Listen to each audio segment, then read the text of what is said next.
Hello, everyone, and welcome back to another fantastic episode of GameStack Podcast, the podcast about everything gaming, right here on We Just Love Games Network. I'm your host, Vendertron. Joining us this evening is the lovely Shalene. Hello, Shalene.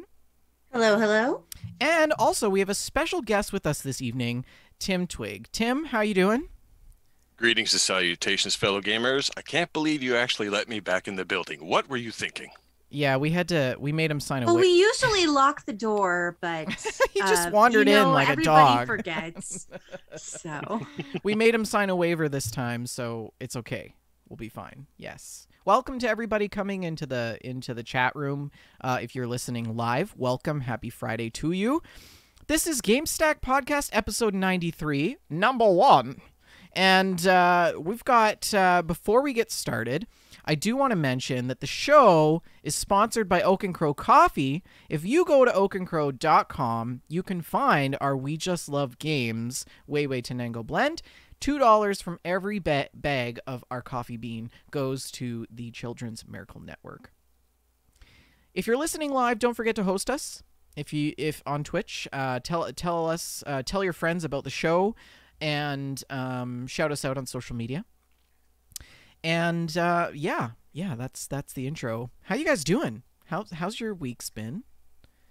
It's been a week. Let's skip to Tim. My week has been okay.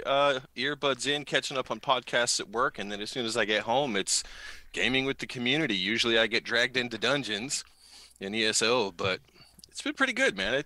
I was really looking forward to this. Oh, really? That's great. Yeah. Well, that makes one of us. No, just kidding. If you guys haven't noticed, we once again are Rickless and Reckless.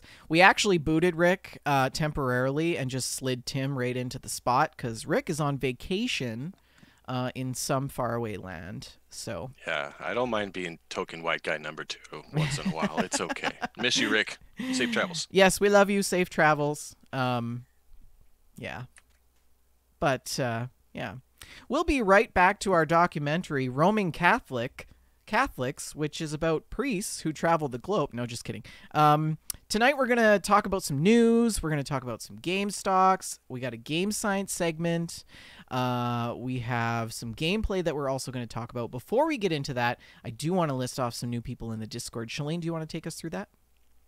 Yes, we have some wonderful people in our Discord, and new folks include Deus Mortem. What does that mean? Day of the Dead? Day of the Dead? I don't know what Deus means. No. It's Latin. Trying to figure out. Seize the death. Deus Mortem. I'm gonna say that means Day of the Dead. Somebody's gonna correct me. Lawful Good DM has joined us, and Arsinoe. And if you would like to join our Discord, just like these fine people did, you can do so by clicking that link down below our Twitch screen here. And that link is up there even when we're not live on Twitch. So always do that. Or you can alternately send us a message on social media. We'll get you a link. We'd love to have you join. So I did some homework. Deus Mortem apparently is a music group. Okay, but what does the Latin mean? That doesn't answer my question. From Poland. Archon, please do a Black metal Google. band. I'm working on it. I'm gonna look up this band for later. Okay. So it means the Lord of Death. The Lord of Death. Okay. That's kind of topical. Yes. So yeah. Welcome to the new people in the Discord. We've got a lot of really interesting channels now. It's kind of off the rails, really. We've got Plant Stack, we've got Food Stack, we've got Companions, we've got like. I really like that plant channel. It's great. It's just a smorgasbord. And I feel like it's also important to point out that the Companions channel is for pets. Not like Inara from Firefly. I'm just thinking of Why all not those. both? I'm just thinking of all those great companions in Fallout 3. Yeah. Somebody should put the companions from Skyrim. someone should put a picture of dog meat in there. That'd be cute. Rip. Even if you're not into video games, our Discord is slowly shaping up to be something that is applicable to everyone. So, if you like cooking, you might like our Discord. Anyways, on with the show. Let's talk about some news. This just in.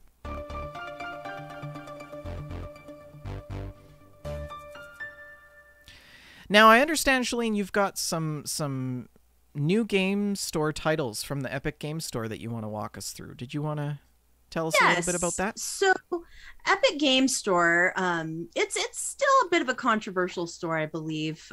Some people do not like to patronize it, but they are offering a free game every week, at least one free game every week. And like, I'm not going to turn my nose up at free games. Like, send me the free games, Tim Sweeney. I'll take them. Currently, the free game is Rebel Galaxy, and coming up starting August 19th, we are going to have the choice of Yooka-Laylee or Void Bastards for free from August 19th to 26th. And Void Bastards is a fantastic game. I highly recommend that you download and play that game. It's really, you've played really it? good.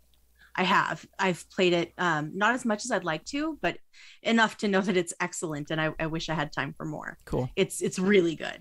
Very stylish. I'll tell you what, if you're cool. a fan of Banjo-Kazooie, don't sleep on that Yooka-Laylee. You'll like that one.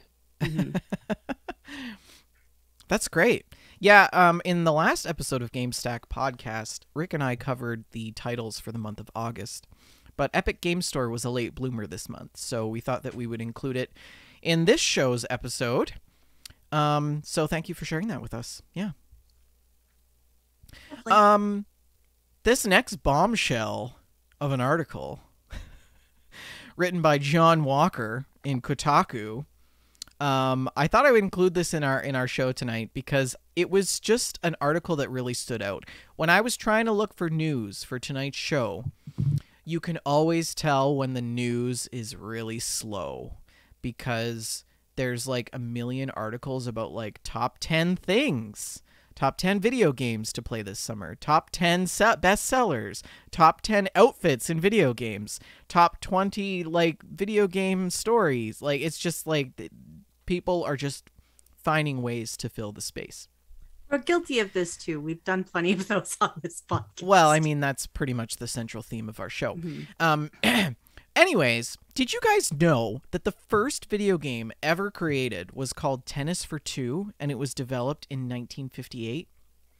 You could actually play the game via a computer hooked up to an oscilloscope.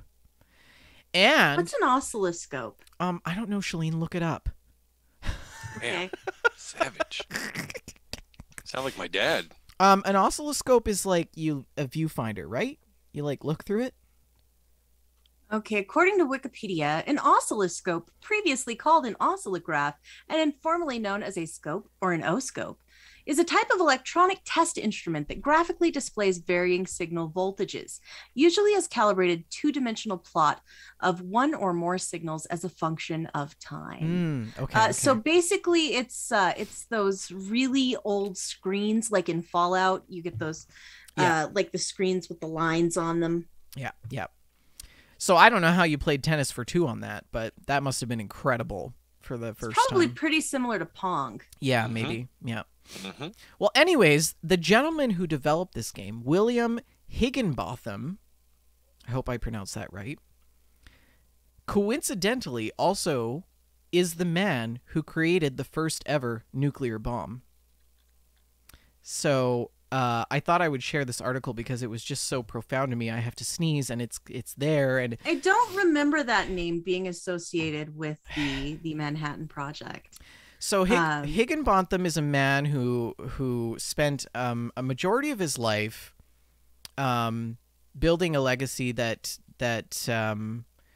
was primarily within the industry or the science discipline of physics. And in 1958, the American physicists learned that Brookhaven National Laboratory's fancy new computer, the Donner Model 30, could simulate trajectories with wind resistance.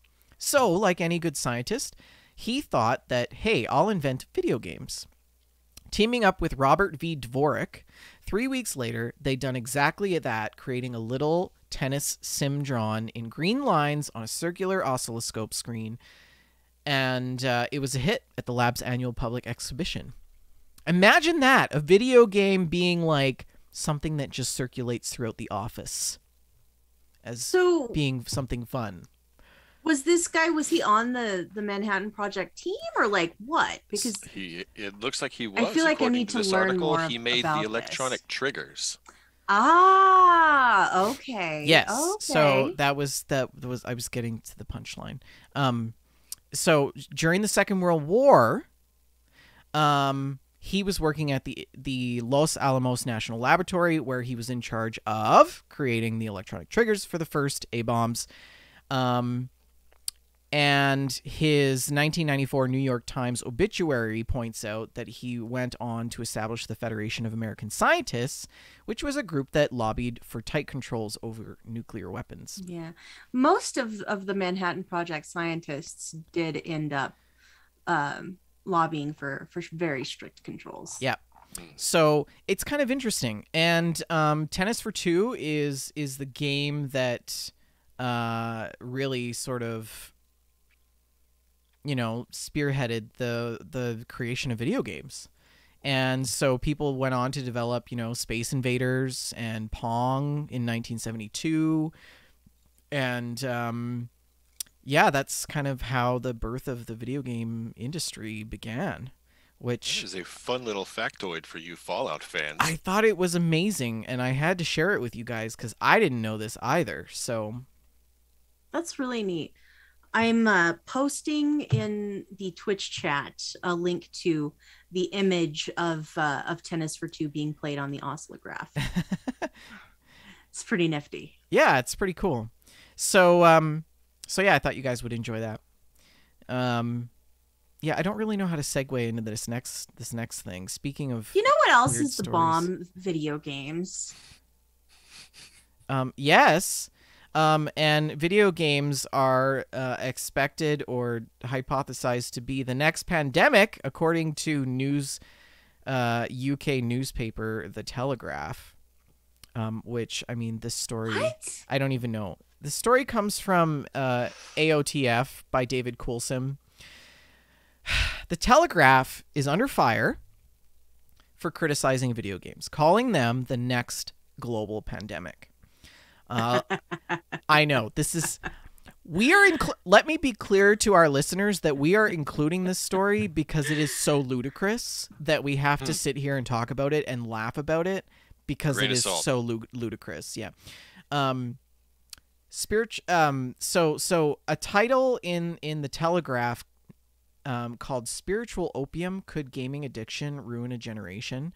by Annabelle Hesseltine, who claims that classroom iPads and online textbooks are normalizing the use of screens, which could be potentially harmful for teenage brains. Now, it's almost like it's 2021 or something. Like, did she just step off of her typewriter? I don't know. Not to bash typewriters, I think they're really cool. I've actually been looking into buying an antique typewriter. Super neat. Yeah. The article actually talks about the recent Chinese media statement calling video games electronic drugs, highlighting the potential health issues around video games and their target to people with addictive personalities. We do know that China heavily regulates video games, and many of the games are actually banned in China. The Nintendo Switch launched in China in late 2019, almost 3 years after the worldwide release of the handheld hybrid console. Only 13 games released on the system as of January 21st, or January 2021. Notable titles such as Legend of Zelda, Animal Crossing, etc. are missing from the library. Wait. There's no Breath of the Wild on the Switch in China? Correct. How do they live? Animal Crossing, also not a thing. I'm sure that there are people in China that have found workarounds, right? So, gamers are problem solvers. But China is very, autocratic. They highly regulate everything. So, but anyways, Annabelle talks about author Abby Silver, who recently published a fictional book titled The Midas Game, which sees two lawyers defend a YouTuber and gaming accused of killing an eminent anti-gaming psychiatrist. The whole synopsis of the book just talks about how he makes a living killing people on screen. And it does not mean he'd actually do it in real life, or does it? Silver states that her son became addicted to the hit game Fortnite, which is an addictive, calling it an addictive dopamine releasing game. Now, scientifically, there is some, I think, cause for concern here among young adults, because addiction is a real thing, and addiction does exist in many different areas of life, not just drugs or alcohol. And it is entirely possible that you can become addicted to video games.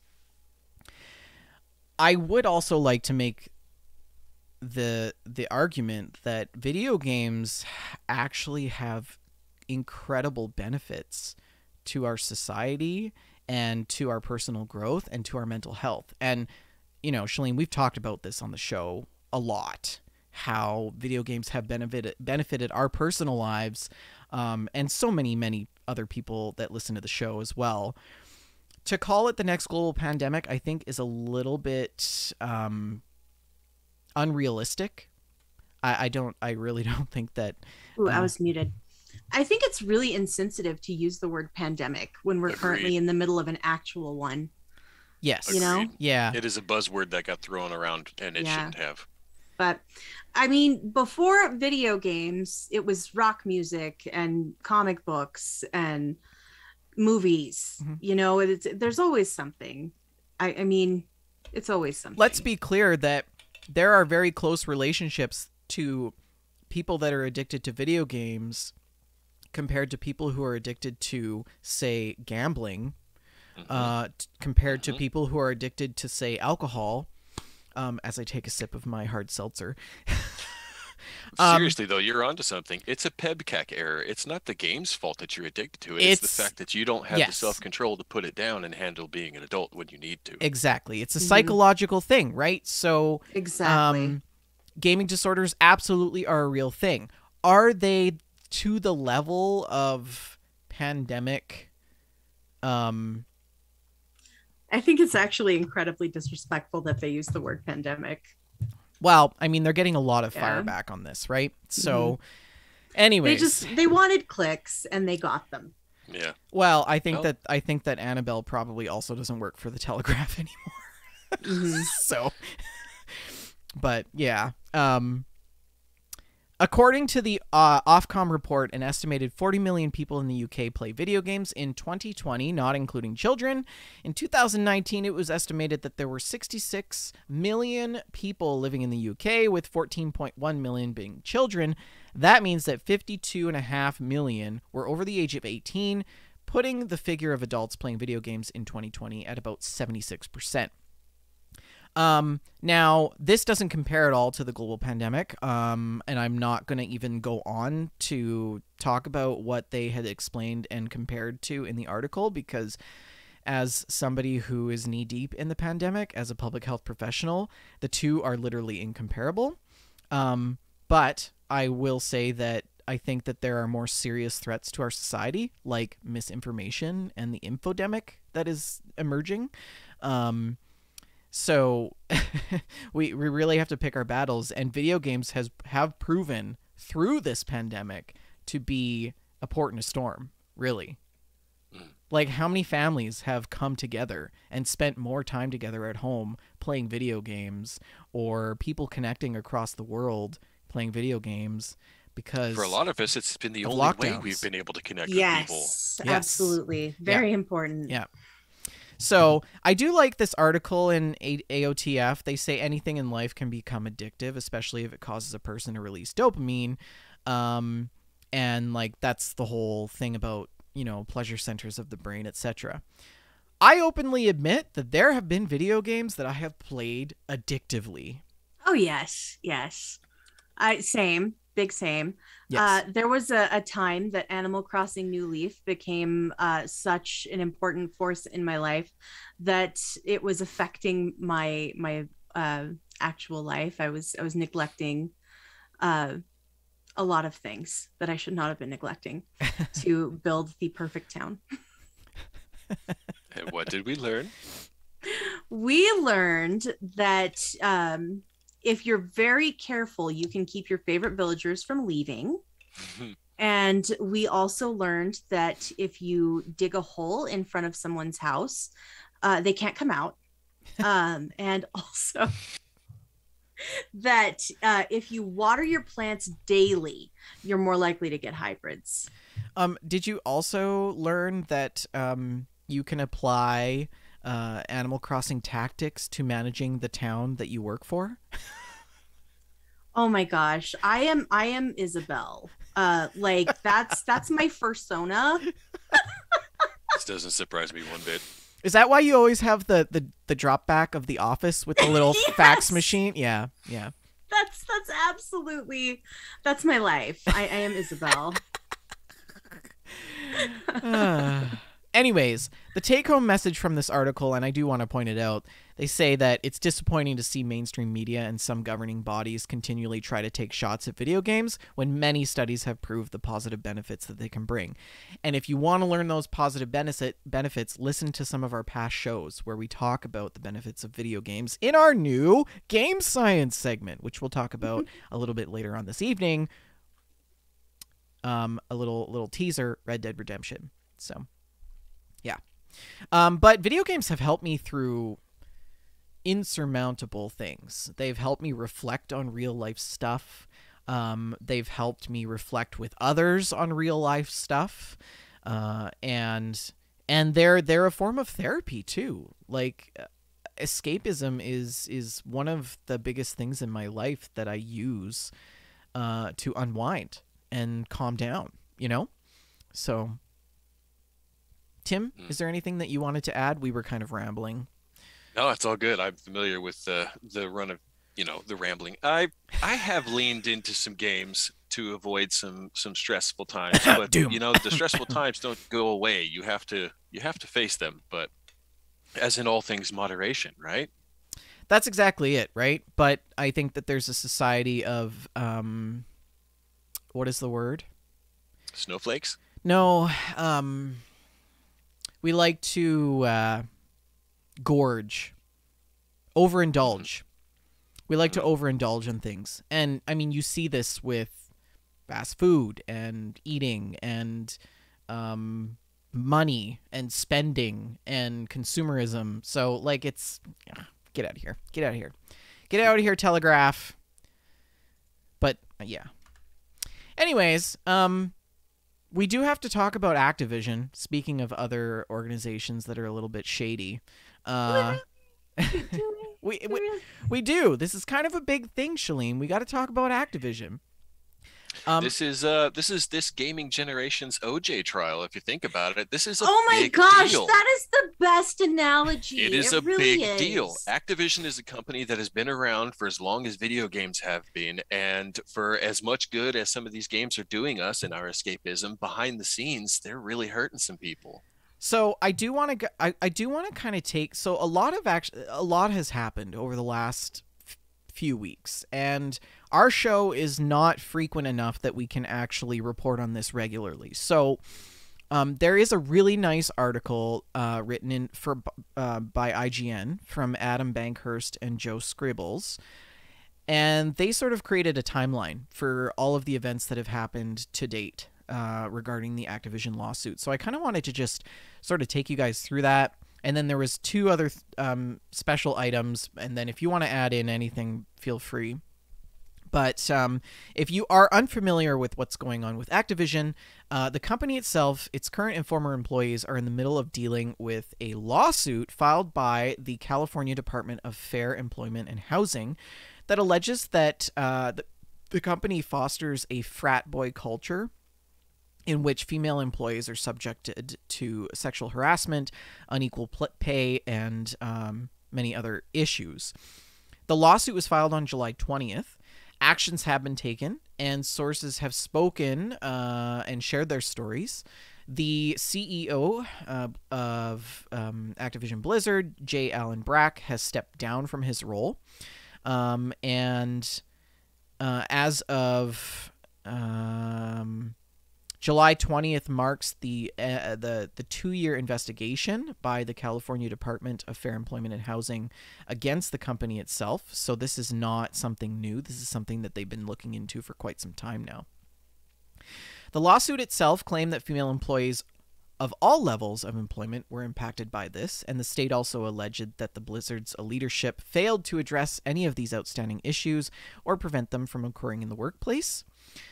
This frat boy culture has been observed in many male employees drinking copious amounts of alcohol on site in cubicles to often engage in inappropriate behavior towards female employees. One particular incident cited in the lawsuit involves a female employee who was already subjected to intense sexual harassment at the company, committing suicide during a work trip with a male supervisor who allegedly brought inappropriate sexual items with him on a trip. So this is quite serious, right? I believe he was also circulating her nudes. Yes. I heard read some similar things in some other articles. Yeah, this is this is really, really bad. This is really bad. If Somebody should have said something a long time ago. This has gotten so far out of control. And if you're shocked, there's more. A source who has since departed from the company told IGN that another story about how rooms designated for breastfeeding don't have locks. Men would walk right in. There's no way to lock the door, and they would just stare at women breastfeeding. And that is so gross. Like, yeah. So the lawsuit is asking for an injunction that would force Activision Blizzard to comply with workplace protections as well as deliver unfair wages, pay adjustments, back pay, and lost wages and benefits for female employees who are harassed. The following day, on July 21st, Activision obviously released some sort of non-apology and have a heavily criticized official statement, as IGN calls it, in response to the lawsuit. And they claimed that the DFEH includes distorted and, in many cases, false descriptions of Blizzard's past, claiming extremely cooperative with the DFEH, which is the Department of Fair Employment and Housing, throughout their investigation. Blizzard accused them of rushing to file an inaccurate complaint and failing to have good faith with discussions. Yes, they rushed this investigation that took 2 years. Mm-hmm. Yeah. To have good faith discussions with the company to better understand and resolve any claims. Really, they just didn't want it to go to litigation, right?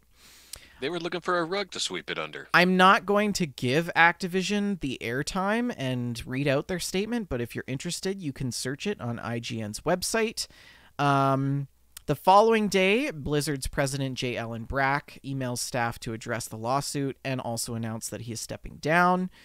At the same time, the executive and former Homeland Security advisor George Bush Fran Townsend sends an internal email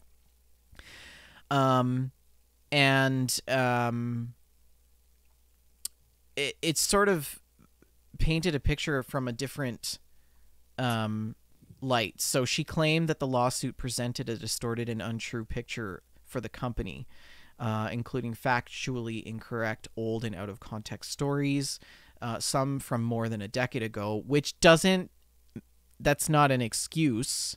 No, it's not an excuse, but you know how tall tales get taller every time they're told. Well, so anyways, I'm not saying that it didn't. I'm just, human nature. Yes.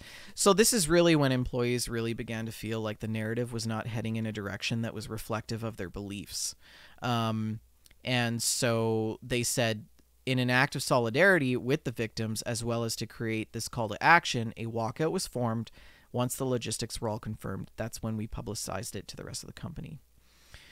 Following that, former Blizzard executives apologized for failing employees, which they basically sidestepped it. it was sort of a non-apology at that point. On July 25th, senior systems designer on World of Warcraft says almost no work is being done on World of Warcraft following the lawsuit, sharing his thoughts on the terrible statement made by Activision in response to the lawsuit, believes that the allegations need to be taken seriously and in good faith, and that those found guilty deserve both removal from the company and criminal investigation. And then also confirmed that almost no work is being done on World of Warcraft. And then following 2 days after... If I might... Go ahead. Real quick. Go ahead.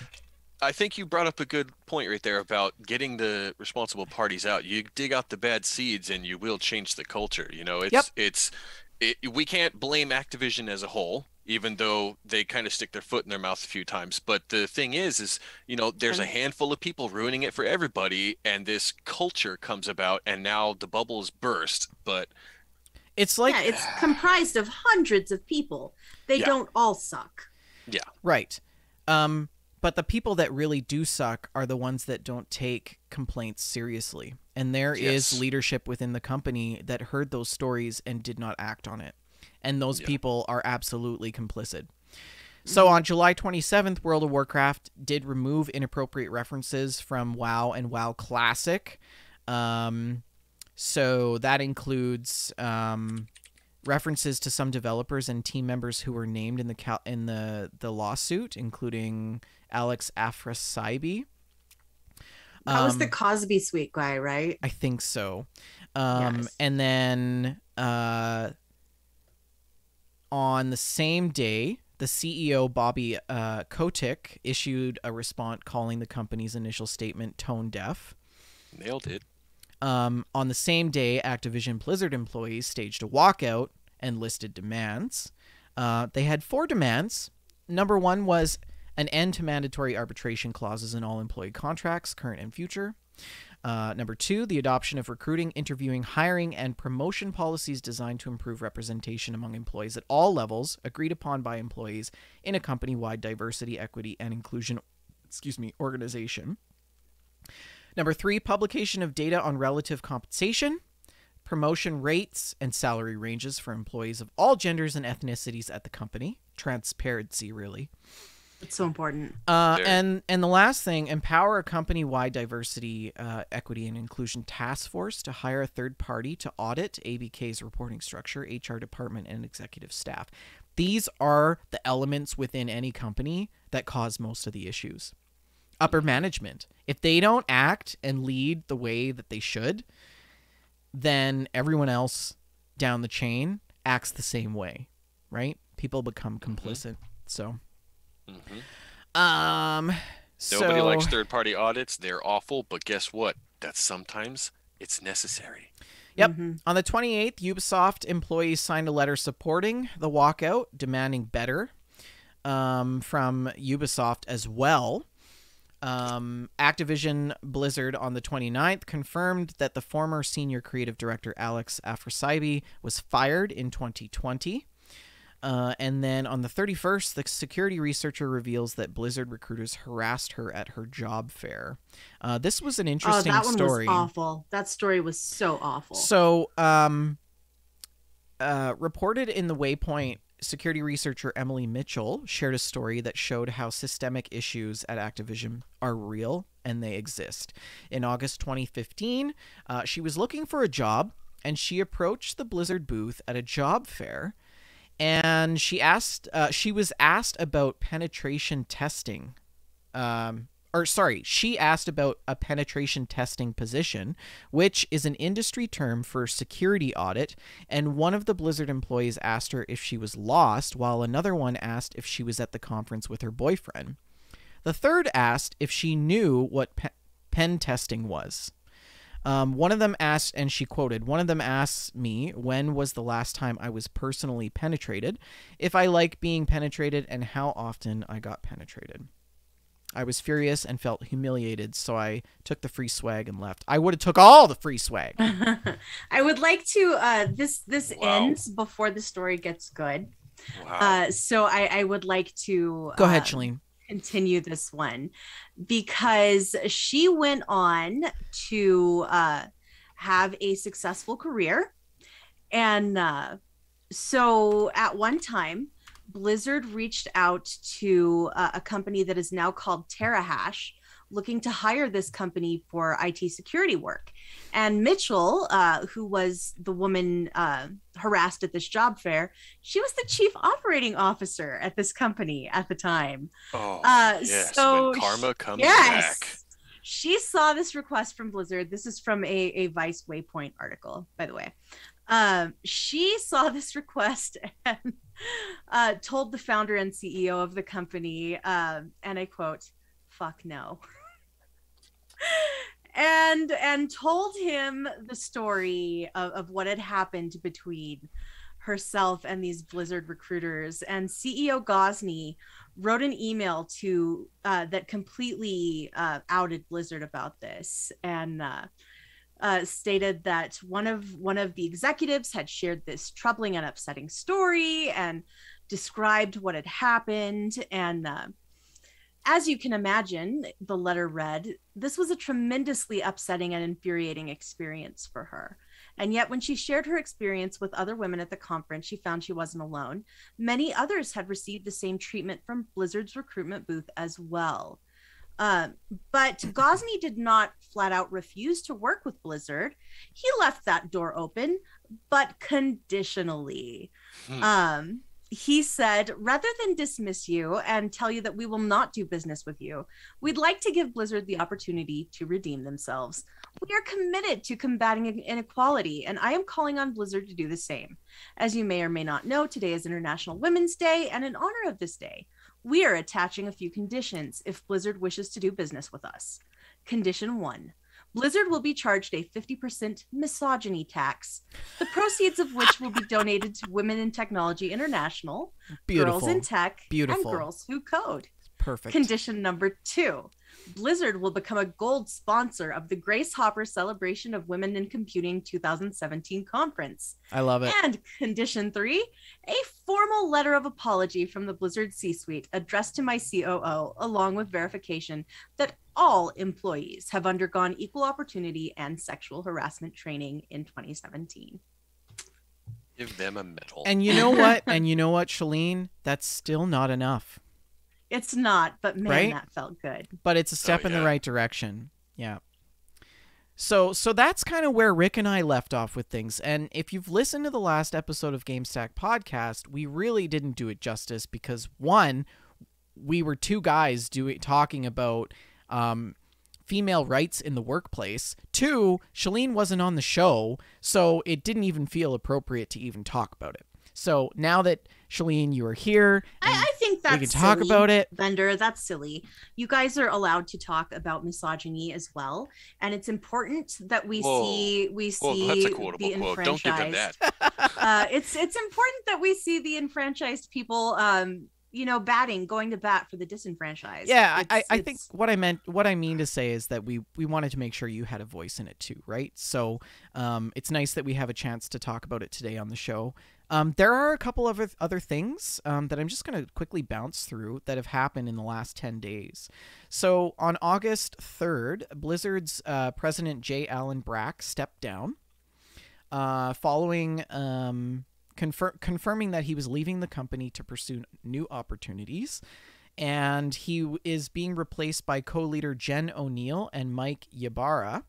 O'Neill joined Blizzard in January 2021 after leading Vicarious Visions, and Ybarra joined Blizzard in 2019 after leaving Xbox as an executive. Mike Ybarra is good people. I don't know anything about Jen O'Neill, but Mike Ybarra is a good choice for this.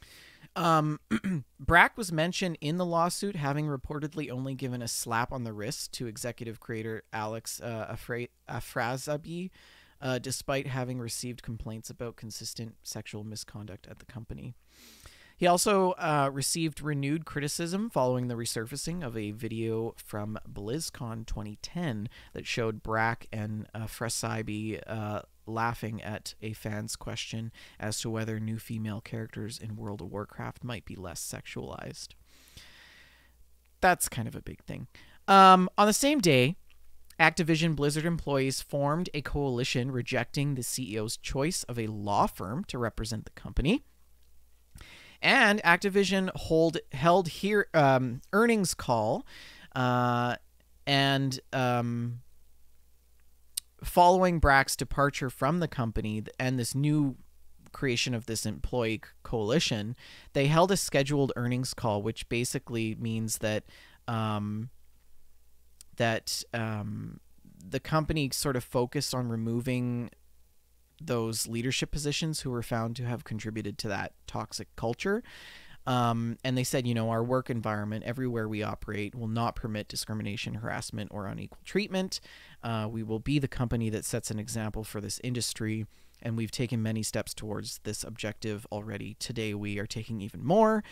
And in the call, the co-leaders, Jen O'Neill, she gave her statement, avoiding answering questions related to rebuilding employee morale. In fact, 2 questions from investors focused on the recent controversies and the class action lawsuit against the company for failing to disclose the first lawsuit and subsequently damaging the share price. On the 6th, Activision Blizzard Fallout advertisers sort of reevaluated Overwatch League relationships. So statements acquired by the Washington Post and Coca-Cola and the State Farm, who are 2 of Overwatch League's 7 sponsors, say they are reassessing how to move forward with Activision Blizzard's popular esports league, which is a big thing because esports and Overwatch is probably one of their biggest products, right? So yeah, that is a big deal, man. There's a lot of money flowing through there. And to have sponsorships like Coca-Cola and State Farm questioning the validity of the relationship that exists around ad agencies and things. Coca-Cola says it's aware of the allegations surrounding Activision Blizzard and that it is working with their partners at Blizzard as they take a step back for a moment to reevaluate future plans and programs for the company. On the 10th, Activision Investment Group criticized the company, demanding more. So SOC Executive Director, some German name I cannot pronounce, Dieter Weisenegger, called the management response to Activision reported toxic work culture problems inadequate, and called the company to do more to tackle the issues. On the 11th, 3 senior Blizzard devs left the company. Diablo 4 director Louis Barriga, lead level designer Jesse McCree, and World of Warcraft designer Jonathan LeCraft have departed amid the ongoing allegations of harassment and abuse culture within Blizzard. Their names are no longer in the company directory, and a source within Blizzard confirmed to IGN that they have also been removed from the Slack channel. Again,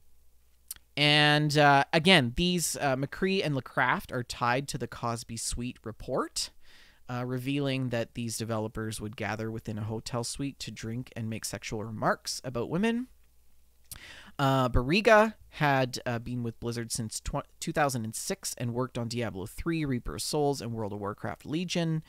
And McCree was the namesake of the Overwatch hero for the same name of some of the players who now call the game to rename the character. The Overwatch team hasn't really commented on this, but so that's basically what's been happening with Activision so far. And if you guys want to weigh in, go ahead, but I just wanted to give our listeners sort of a review of what's happening with Activision, because this is kind of a big thing in the gaming industry, and it's sad that this is happening.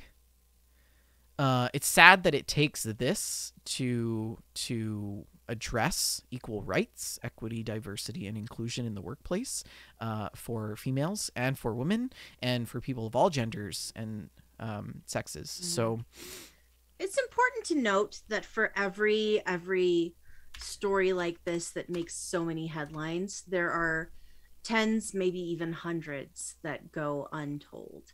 So it is really important that these things be addressed, right? And that the culture is changed on a fundamental level, because that's the only way we make progress.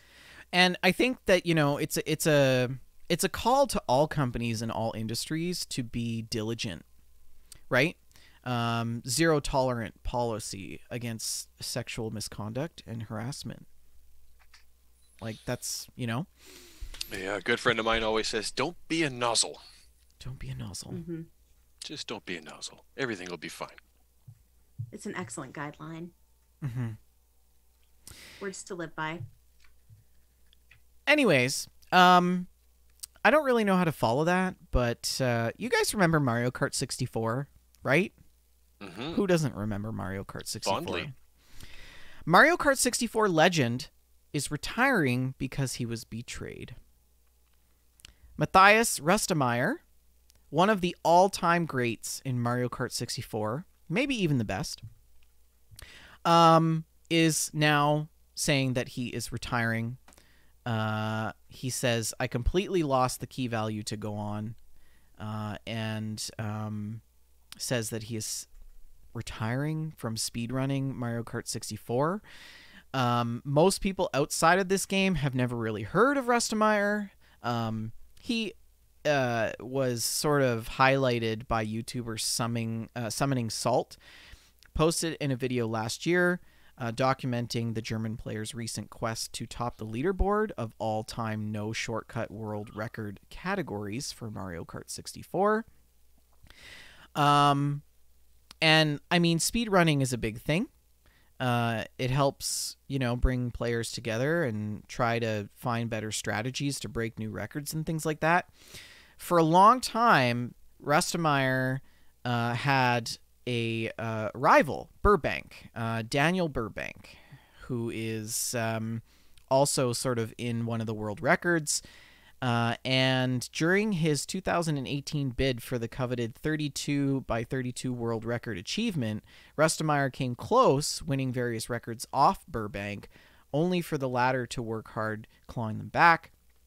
And other top players for Mario Kart 64 did the same, keeping a goal just out of reach, even as Rustemeyer remained the clear champion.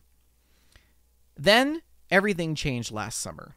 Rustemeyer appeared on paper to still be the clear champion, but Burbank was hoarding world record times that he had recorded but never officially posted. On June 11th, he infamously unhoarded all of these times, claiming a number of new world records and shattering Rustemeyer's long reign in the process. Rustemeyer seen this, and he felt betrayed. Yeah, that's a little tacky. Yeah, I don't know. I mean, whatever. Isn't that how Get over eBay it. works? You wait until the last second and then boom? Welcome to reality? I don't know. Anyways, Burbank wrote a long apology, and they're like fighting against each other, and it's this bickering couple. So I thought this was a silly story to include. But I had no idea that people were still competitively playing Mario Kart 64. The world of speedrunning is so intense. I guess It really is. It really is. You ever watch the Games Done Quick? Mm-hmm. It's Big amazing deal. what people can do. Oh yeah, they break the games in ways you'd never believe. But this guy's doing it with no shortcuts. That's intense. I give you high fives for that, because some of those tracks, oof.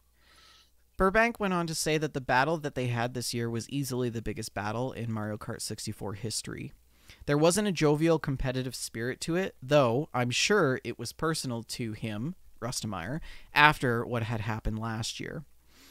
So the two had furiously competed for several world records this year, but by July it was clear that Rustemeyer didn't actually have the same fight in him to challenge Burbank and forfeit the title. So...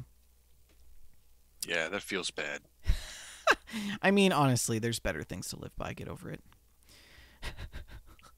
Hey, some of these people go all in. It's their whole world, though. I know. You know? Imagine it that. means a lot to them. Imagine that, hey? Mm-hmm. I don't know. Have you guys ever done any speed runs? Oh, no. No. Nothing official, but at home with friends and stuff, yeah, I'm a fan of racing games in general. So I think you're familiar that I play games in Shalene time, which is approximately 1.8 times what it takes a normal player. I love Mario Kart 64. It was a big part of my childhood. I think my favorite was the one with the train in the desert. Mm-hmm. I don't remember That the was track. a fun one. Something Ranch? No. I wish I knew all the levels. Anyways. Mario Kart is so fun. I want to go play Mario Kart now. I know, right? Same. We should try to get an emulator and play it. I got you. So I did talk about Lawn Mowing Simulator a couple weeks ago. I tried the demo and it launched on August 9th, and I was super excited about it because I'm a freak of simulator games, as you guys know. And I wanted to include this article because it was just so good. This article was written by Nigel Jones on thedad.com, and it is an article reviewing Lawn Mowing Simulator by AKA the quintessential dad of video games. So, Lawn Mowing Simulator, the daddest of all dad games, has now arrived, and they did give us a little bit of review. The Dad Gaming held a pre-release stream on Twitch to show off the gameplay and give lawn mowing tips. The chat was really active. Everybody was there. It was a lot of fun. They ended up giving away 2 extra copies to viewers. And you can always check out their stream, The Dad Gaming, on Twitch. And they gave a little bit of sort of review. They said basically, the consensus from the stream is that it was pretty relaxing of an experience and a nice change of pace from most games that are designed to stress you out. If you want to get in some chill grass cutting action, Lawn Mowing Simulator is exactly what you want, basically. And I'm going to go in a little bit more on my gameplay and my experience with it, but some of the reviews that they talked about were like nitpicky things about details, like the height of the grass that you can cut and the season. Classic dad, right? Like, you can't cut it at 4 centimeters in early summer. That's too short. like it's like ridiculous. Anyways, That's great. I love it. Wow. Not only can you watch the grass grow, but you can cut it. it's a great game, and I can't wait to tell you about it in a couple minutes. But I'm a little bit tired of talking. Shalene, can you take over? I sure will. Yes. So, yeah, I got nothing. No segue for this. But Rockstar is rumored to be developing remakes of Grand Theft Auto 3, I heard about Grand Theft Auto this. Vice City, and Grand Theft Auto San Andreas for PC, consoles, and mobile. This is a new report from Kotaku. The remakes are being created in Unreal Engine and will use a mixture of new and old graphics This is to exciting. replicate the feel of the original games without losing what made them unique. So these are in development for current gen consoles, the most recent generation of consoles, PC, Switch, iOS, etc., etc., etc. They are reportedly aiming for a release date of fall 2022. So they will be available as a single package, but also sold separately. I'm very excited about this. I think this will be really fun. Those are great old games, and I'd love to see them with a bit more modern spin on them. I can't wait. Yeah. I can't wait to drive a taxi cab around in Vice City and sing all of the old 80s songs. Yes, it's going to be splendid. They better get the I can't license. I can't wait to fly over and drop a bunch of flyers. Wink, wink, nudge, nudge. Oh yeah, I forgot about that. Ah, that was like the best part of the game. Such classics. So I knew a lot of people would be excited about that. So definitely wanted to include it. I'm curious about how they're gonna do this. Like, is there going to be monitor support? So like widescreen and 4K. Is there gonna be wheel support or different controller Oh, that would support? be so fun. That would be nice. Because right now there is a wheel mod for the Logitech G29, but it's really janky. So I wonder if they're going to provide additional wheel support. I would also like to see them get or re-establish the licenses for the music from the old games, because Oh, that that's was gonna Yes, take some money. that's a big thing. That's a big thing. The music is so important. Yeah. Well, I think you might be in luck. According to this article, it says they're totally redoing the user interface. So I'm sure Yes. that'll include a lot of modern day quality of life upgrades for all of us fans. I mean, what's the point of remastering it if you don't make it compatible with the technology that we're using? So yeah. I would like to give a little shout out to someone who has joined us in the chat. The username is Rick McVick. Ew. Who's Rings that? a bell, but I can't place just who that is. I feel like I used to know someone. He's using all caps. We should probably ban him. Definitely ban that guy. So speaking of watching things on Twitch, according to this article by Jeffrey Rousseau for gamesindustry.biz, Twitch sees a viewership of increase of 23% for the month of July. During last month, people watched 1.75 billion hours of video on Twitch. What? Billion with a B. B. Billion. That's a lot of hours. 1.75 billion. Y'all with are a B. lazy. Yes, get to work. Stop slacking off. Or do your some jobs. might say addicted. Dun, dun, dun. You're all addicts. But this is a report that Stream Elements compiled with the help of analytics partner Rainmaker.gg. They determined that overall viewership was up 23% year over year.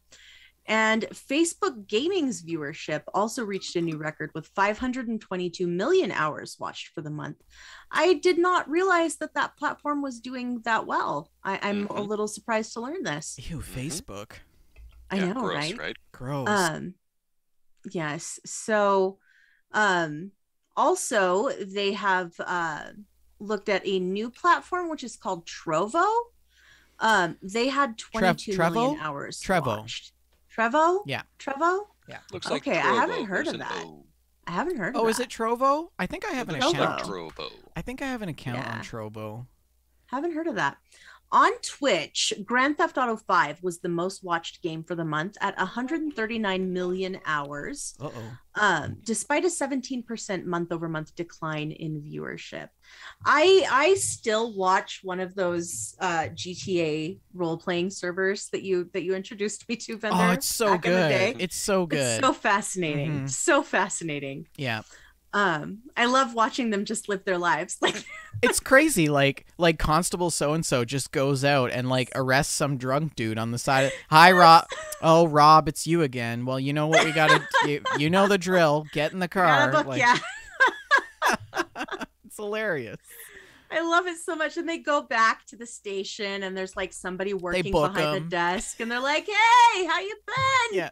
Did you eat all those donuts? It's ridiculous. So good. It's These so are good. measuring in the millions and billions for 1 month. Mhm. Oh yeah, viewership Yes. That blows viewership my on mind. viewership on Twitch Stupendous.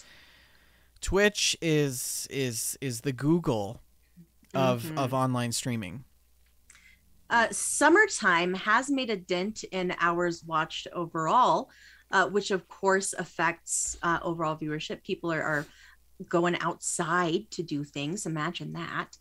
And non-gaming categories on Twitch have also seen some significant growth this year and remain far above the pre-pandemic viewership, even despite numbers going down a bit for the summer. You know what I find really interesting, and I think that a lot of this is driven by the hot tub inflatable streamers. You know, the hot dog streamers or whatever. Just chatting is the #1 category. Yeah, for I found it viewership. really interesting that the hot tub streamers was this big hot button issue for so many people, and it's so doesn't matter. It's people. provocative in all Like, of the I just- truest senses, and it gets in people's eyeballs, and they're like, "Oh my god!" But and it they're becomes a saying story. like, oh, these hot tub streamers are stealing the views from all the legitimate streamers. No, they're not. No, they're not, you guys. They're not. I just Stop. think it's lowbrow. Hmm. Like it and more brings silent majority. it brings or, the platform down. Like vocal sure minority have them, BS. but put them in a category way off in the corner. You know, where I like just- 13-year-old kids can't like go and log in and watch that because Well, there are other websites for that. I'm just saying. OnlyFans. Hello. I don't understand why people are so mad about it. Just live your life. Just let them live their life and you live your life. And If you don't like watching what's on, change the don't channel. watch it. Yeah, there's a billion other things to go watch. The internet is fast and deep. Yeah, I thought it was really interesting that just chatting was the top category. Clearly, it had something to do with our show. Yes, Hunter, plainly. At least 50%. We're in talk shows and podcasts, Thunder. Are we? We Oh, are. damn, we are. Yeah. Mm. Sorry. Also, we don't have Sorry, a hot tub. buddy. I Yeah. mean, we could get one. Remember our most popular episode of GameStack ever was the Nude Rick episode. Yeah, the one where he So- ate fried chicken naked. Yes, Naked Fried Chicken was our most popular episode.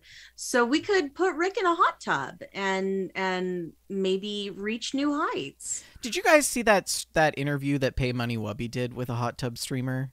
And I don't know who that is. Pay Money Is that that guy that Rick likes? Yeah, Pay Money Wubby is this like, I don't know. He's like a internet streaming comedian where he just like provides commentary on the internet's most outrageous things, like the 12-year-old ASMR girl that was like dressed up in a slutty police outfit. Like, do you know why? I pulled you No. over? What? 12 years old?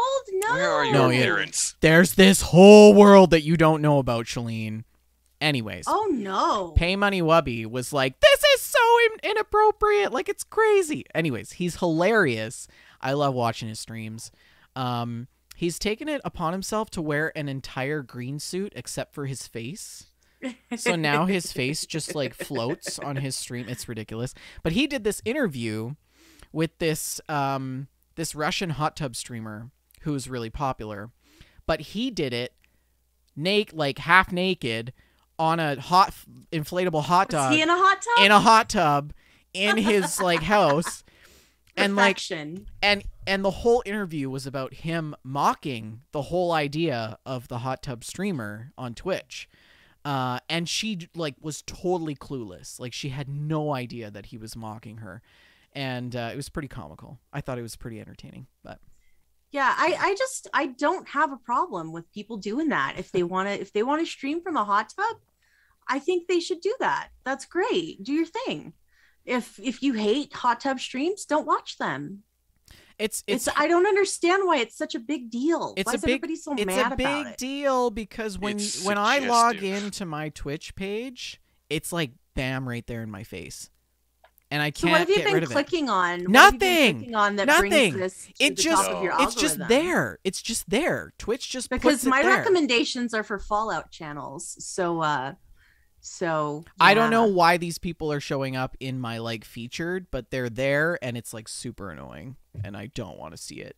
And I keep muting them and they just keep coming back. So, anyways, I want to delete your cookies. I'm definitely not opposed. I'm not opposed to it, but I think that there needs to be some filtering there because there are different age groups where spreading your legs on camera, even though you're wearing a bikini, is still like. Well, I mean, the standards need to be defined and enforced uniformly because we've had so many instances on Twitch of women wearing ordinary clothes, completely ordinary clothes that you could wear to a church picnic. And these women are getting banned for being suggestive. Yeah. That's the point of contention, right? It needs to be defined. If what I is and wanted is not to- allowed on the platform. If I wanted to take my shirt off and finish the rest of the show without a shirt, that would be a violation of Twitch terms of service. So we violated the Twitch terms of service when we had Naked Rick. Is that what you're Shh, telling don't me? tell them, they might hear. Is Yes. that what you're telling me here? Yes. Yeah. We're criminals. Criminals. Anyways, speaking of criminals, let's talk about the stock market. Oh.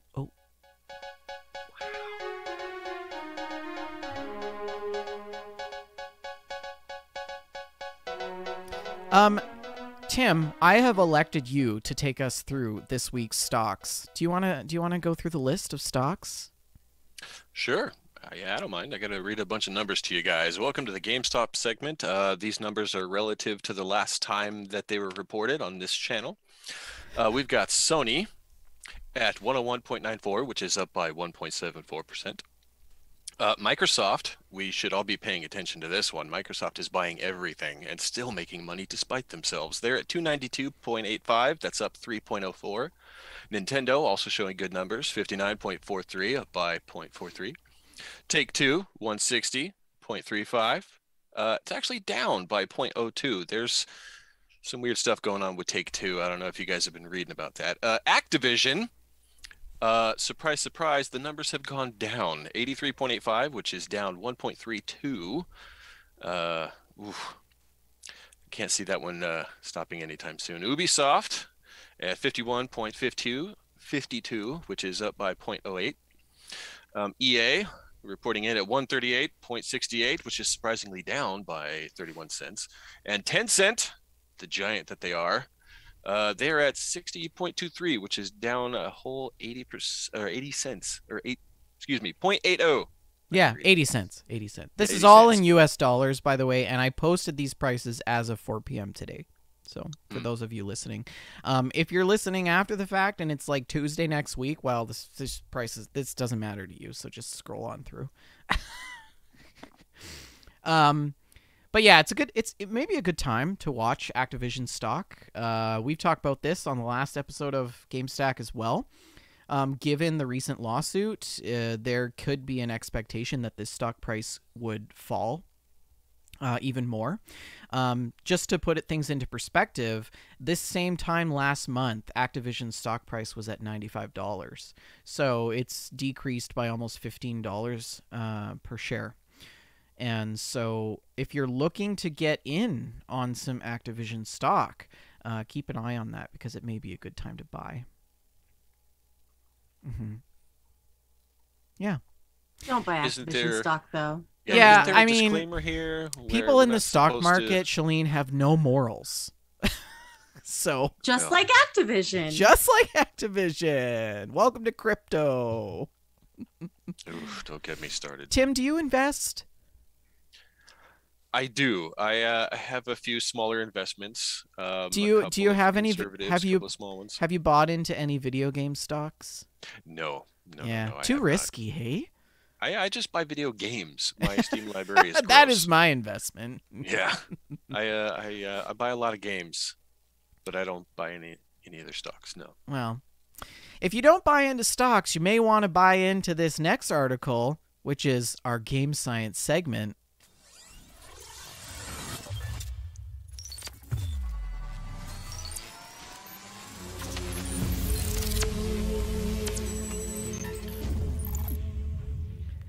Rick and Shalene hate that segue intro So bumper, obnoxiously long. but I Let love them it. hate it. I love Let it. them hate it. I Um, love it. So I found this. So I haven't talked about game science for a while on the show, and I wanted to share this article that was written by David Neild in Science Alert. It talks about Red Dead Redemption. So there is, I mean, you guys all know what Red Dead Redemption is. Researchers at the University of Utah surveyed 586 volunteers from 55 different countries, 444 who played Red Dead Redemption, and found that those with experience of the game were better at identifying real-life animals shown to them in photos. And that's most likely down to, like, the real species that are used within the game. The game is incredibly accurate in terms of its environment, right down to every blade of grass and weed that you can pick. However, the University of Exeter in UK, I stand corrected, not Utah, anthrozoologist Sarah Crowley says that many of the animals not only look and behave realistically, but they interact with each other. Possums play dead, bears bluff charge, and eagles hunt snakes. So for the study, participants had to identify 15 real species featured within the game from photographs, including the white-tailed deer, the jackrabbit, alligator, snapping turtle, lake sturgeon, pronghorn, green iguana, American bullfrog, blue jay, and the roseate spoonbill, whatever the hell that is. I assume it's some sort of bird. When represented with a multiple choice quiz on these animals, Red Dead Redemption 2 players got a median score of 10 out of 15 questions, whereas those who had no experience of the game had a median score of 7. The difference was greatest for those animals that are actually useful in the game, such as fish that can be caught and eaten. Those who had completed the main Red Dead storyline, and those who had played the game most recently, as well as those who had taken on on a conservationist role in the online version of Red Dead, scored most highly. Players also reported actually learning about animal behavior and ecological sort of behaviors through the Red Dead Redemption 2 game, which I thought was really interesting. One participant had said that the game had taught them how to spot a ram that was about to charge in the wild. And the game itself, so ecologist Matthew Silk from Exeter says the game features a couple of species that are now much rarer, and one, the Carolina parakeet, that is now extinct. He goes on to say that hunting plays an important role in the Carolina parakeet's extinction. So if players shoot the species in the game, they are warned of their endangered status. If they continue shooting, the species becomes extinct, highlighting the environmental consequences of player actions. The team behind the study argues that games are underexplored and underused as methods of teaching, and that ecologists and conservationists should start taking titles such as Red Dead Redemption 2, a game that's sold over 37 million copies to date, more seriously. I think I've talked about this quite a bit on the show in terms of my gameplay and playthrough of Red Dead Redemption. I'm the type of person that rides my horse down the side of a creek bed and looks at every single flower. I take my binoculars out and I look at all of the different birds. Because, as you know, in Red Dead, there's a compendium. So if you view the animal and you study it, it adds it to your compendium, and the completionist in me just has to hunt down every single bumblebee and bird that exists in the Red Dead world. It's fantastic. And I think it's that value, it's that realism that exists within the world that has spurred this study. And so they kind of found these results through studying how people play the game, but it also sheds new light on how video games can be used to educate people about our environment. And with the growing climate crisis, I think that we're going to see more of this, and I thought it was just something that was really interesting to share. It's fascinating. Yeah. It really is. Yeah. I think it's very poignant that this game, set in the 19th century, warns you to not hunt this bird because the numbers are low. And then we step away from the game and we go Google this thing. Oh, by the way, you blew it. It's extinct. Yeah. Wow. I think that we can definitely expect to see video games take on deeper meanings in the future. For instance, population health and environmental health, I think, are going to be two underdogs that exist within video game writing that people will just sort of be educated about in games. And I think it's an important thing to include, because the primary demographic of players of video games are generally younger adults. Though that's kind of changing. I think that is the audience that we need to sort of intervene on if we want to have any sort of positive change in our society. But yeah, I just want to play Red Dead now. I can't tell you. Own, and I've never played. I can't tell you guys how many hours I have spent just riding. And didn't you start completely over too? I did, yeah. I'm playing as a trapper now, which includes more riding and more just looking at things and hunting. And there's this really cool, like, Jamaican herbologist dude that you run into every now and then, and he's like, "Here, take this weed and like smoke it," and you like smoke it, and it's like has all these healing properties, and you learn about all these different like milk thistles that exist within the world. Like it's crazy. Yeah. A Jamaican guy gives you weed? Yes. Breaking my immersion. The herbologist in Red Dead is like, he's got dreadlocks. It's fantastic. I love it. That's a little on the nose, but okay. Yeah. He fits the type. Why don't we talk about what we're playing? Tim? Oh, you're gonna make me go first? Yeah, okay.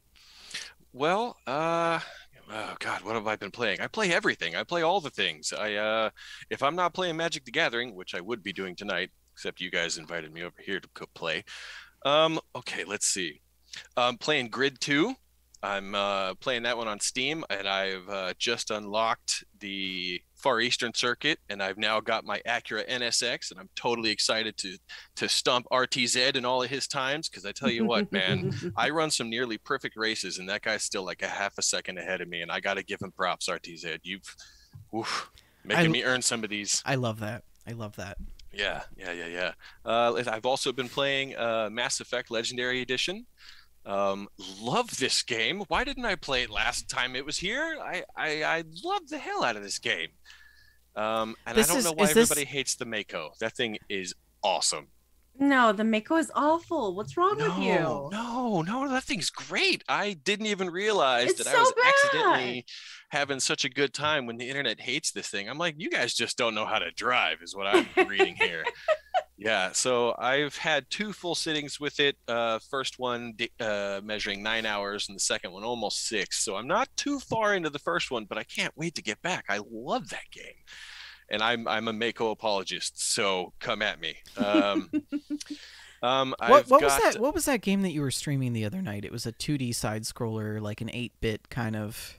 It was super late, and I wasn't sleeping, and you were up, and you were like, "Why are you up so late?" Yeah. I saw you stop by, you sneaky guy. I was playing Metroid Fusion. That's what it was. It was so entertaining. Yes. Yeah. The 4th title in the mainline Metroid series, the one that leads right up to Dread, which is coming out here pretty soon. It was a process and a half to procure a replacement cartridge, because mine disappeared, and I went a whole month and a half ripping my room apart and everything I own, because this tiny little plastic piece of gaming deliciousness had disappeared. And I tell you what, it was a real process to find a legit copy that was not a Chinese knockoff, that had a working battery. Oh my God, what a problem. I'm playing that on the Game Boy Player with my GameCube, so it's all original hardware. I'm playing it from the source. Cool. I have to use the save stations. There's no save states. I'm doing it, the best way I can with the hardware I've got, and I'm loving the hell out of it. It's a good time. I think I've had 2 sittings with it, and I think this next Monday will be my 3rd and final, because it doesn't take a whole lot of time to finish Fusion. It's kind of linear in comparison to some of the other titles, but I'm so stoked. I got Dread coming up on the horizon, and I'm playing through Fusion just to whet my appetite, and it's good times, man. Speaking of hardware, how are you liking your new system? Dude, I hit the power button, and I'm at my desktop in less than 20 seconds. It's good, right? Wow, that's fast. I am playing Doom Eternal on a disgusting resolution with ray tracing at like 170 frames a second. I can't blink when I'm playing Doom anymore. There's just no time. Yeah. That's so great. Gone are the It's so days great. of hitting the power button and then going to make a coffee, Oh, yeah. Not a thing. You guys all joke about how load screens in the new hardware are getting so short you can't read the tooltips. I feel that because this computer's so fast. Dude, racing games on this thing? Holy crap. That's great. That's great. Speaking of Doom, though, I've been using Doom to wind down in the evenings. I've been playing Doom 1 on the Switch, because I found out that it's got all 4 of the chapters, the original 3 and the 4th bonus chapter called Thy Flesh Consumed, which initially started out as a couple of fan-made WADs, I think, that id Software was like, hey, you should come work for us. Can we use this? And they re-released ultimate Doom with this new chapter 4, and that's where we learn about Doom Guy's rabbit Daisy, which prompted all of his anger and wrath. And it feels good. It's comfort food. It's on the Switch, so I can lay in bed and just slowly shut down, and it's so good. And I mean, I'm not kidding when I tell you guys I'm playing so many games at once. I'm always down for dungeons at ESO. I love gaming with the community. I'm totally down for, Among Us or Sea of Thieves or Phasmophobia or anything where it's like, we've all been stuck inside for so long. I just want to see you guys. Look at that sunset and play games, So I joked during the last time you guys had me on, you asked me my favorite game. I said the multiplayer one. That's my thing. I sit across the table with me, play some Magic, sit across the internet with me, play some group fun games, and I'm a happy camper, man. If I won the lottery, I would create a new channel and dedicate it to donating systems to people. And that would be fantastic. It would be crowdsourced and crowdfunded, but I would put in the revenue to donate systems to people that need an upgrade. I'd buy that for $1. Pay it forward. Right? There's got to be something out there that does that. Yeah. Anyways, I'm really glad that you're enjoying it and that you're able to play games in a whole new light, right? Like, once you get new hardware, games are not the same as when you played them before. Like, you have to replay them all over again. Oh, you're not even kidding. A lot of these games I'm seeing again with all new eyes. I went from a GTX 960 to a 3070. Yeah. It's so that's a bit of an huge of a improvement. jump. So, again, I will take this, just if you give me just a second, to thank you guys. All of you guys that made this happen in my time of crisis when it felt like I was circling the drain, and the one bit of escapism that I had was failing me with blue screens, multiple on a daily.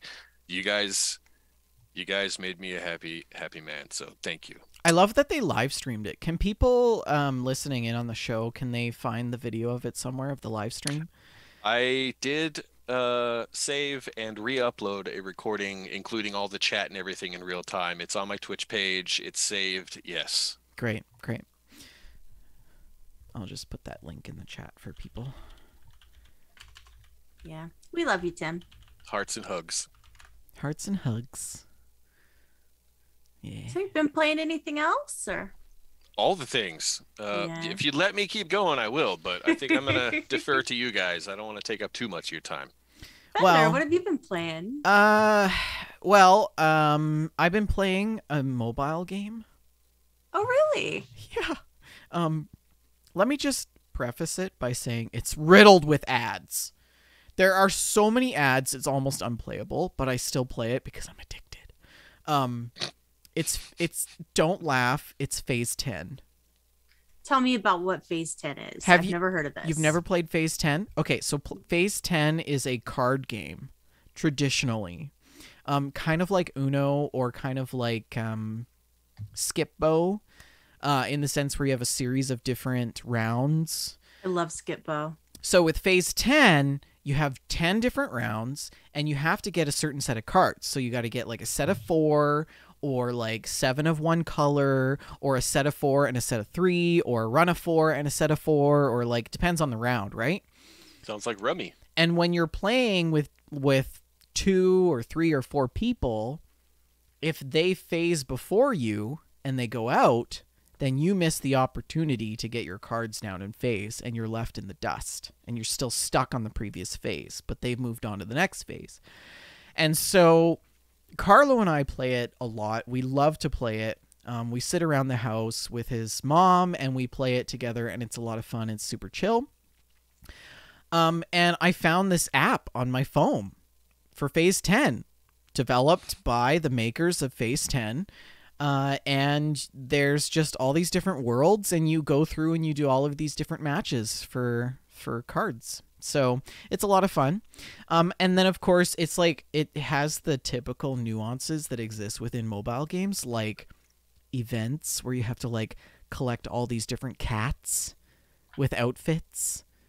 It has Sounds amazing. has absolutely nothing to do with the game at all, but it's like a distraction of something that why wouldn't you want to collect cats in outfits? It's ridiculous. That's my question. Anyways, that event is over. Now there's this new event, and it's collecting desserts, and I still don't know what the desserts do. I'm still trying to figure that out, but... Has your productivity suffered because of this mobile inclusion in your life? No, actually, I have not played it for the last couple of days because I've been so busy writing. But it is pretty fun to, like, if you need a break, you can just like do a couple hands, and it's good. It keeps your mind active. And you can also play with people online. So Carlo and his mom and I, we play on our phones and it's like together online, and it's ridiculous. So I don't even know. I've also been playing American Truck Sim. Ravensview and I have been doing heavy hauls, which is a lot of fun.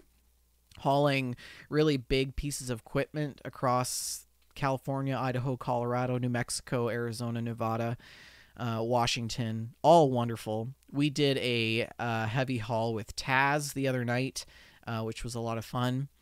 And yeah, it's just super chill. Him and I have gotten into the habit of doing these heavy hauls early in the morning on Saturdays, which is a lot of fun. I actually really look forward to it because it's super chill. And, you know, we set up a haul and we go to the job site and we hook up our trailers and then we get on the road, and it's just super chill. We just talk about life and Canada and all of the craziness that's going on. And yeah, so yeah, it's pretty good. That sounds really fun. Yeah. And then of course I've tried Lawnmower Simulator, which dropped on Tuesday this week. So I've got a company. Oh, I forgot to, I got to show you guys. So I've got this company. I think it's just called Vendors Mowing or something. But you can actually hire employees, and I've got these really sketchy employees. Oh my goodness. They're not sketchy per se. They're not, I haven't hired them yet because they have these really weird quirks about them, and I don't really want to I don't want to hire them. So I need you guys to help me kind of decide. Okay, I'm ready for this. I feel like I've been training for this all my life. I professionally hire sketchy people out of a lineup of sketchy people. So here's the first dude. Okay, this guy, his name is Samuel Buckley. He loves to grow he loves to grow his own vegetables and thinks their neighbor is a time traveler. Has a fear of sword swallowing and still uses the first email they ever made. So okay. He's wearing ear protection, so that's a plus. Yes. So I think that was the first. Is that the first dude? Okay, and then the second dude, let me see if I can get this better into perspective, is Jasper Joyce, and he loves to read sci-fi books, has to wash his hands every 2 hours, and hates having wet legs. He owns 16 cats. So this guy's kind of a no, because if he's cutting wet grass, his legs are going to get wet, and he's not going to like it, right? Do you cut grass when it's wet, or do you? Sometimes in the morning there's a little bit of dew. I've never cut grass. But also, why does he have to wash his hands every 2 hours? How inconvenient! Because pandemic. 2 hours is not that often, Vendor. I feel like we need to reevaluate your hand washing habits now. I think we need to reevaluate your priorities. Period. It wasn't thinking about the cats they got you. 16 cats. Maybe that's why he has to wash his hands so much. A lot of cats. Right. 2 hours is not that frequent. Okay. Not unreasonable. So then we've got Ryan Spencer. He loves waking up and realizing it's a weekend. Has to wash his hands every 2 hours. Hates pirates, and can type faster than everyone they know. Hates pirates? What kind of person hates pirates? Right? I don't think I can hire this person. I don't know. Otherwise, I thought he was pretty good. The last on the list is Imogen Coates. And Imogen Coates, sorry. Loves watching old monster movies. Positive. Okay. Thinks they could be a pro gamer. Hey. Has a fear of sword swallowing. Also, apparently it's an epidemic. and gets all their knowledge from podcasts. There you go. Hire That's the her. one. That is the Yes. Right? That is the one. We That's can chill, what I watch thought. kaiju films, play Yes, games. you definitely have to hire her. So I don't know why this yeah. was even a question. I totally had to share this with you guys because I thought it was so the job description or the description of these people that I wanted to hire was just so hilarious. Yeah. That was wonderful. I Wow. loved it. So the game itself is actually pretty fun. The graphics are really nice. You have a company, you develop you generate revenue by doing contracts, and there's a broad array of different contracts, different size homes with yards, and each customer wants grass cut to a certain length. And as you progress through the game, you get better lawnmowers, and customers get a little bit more picky. They want certain patterns cut into the grass, like striping and things like that.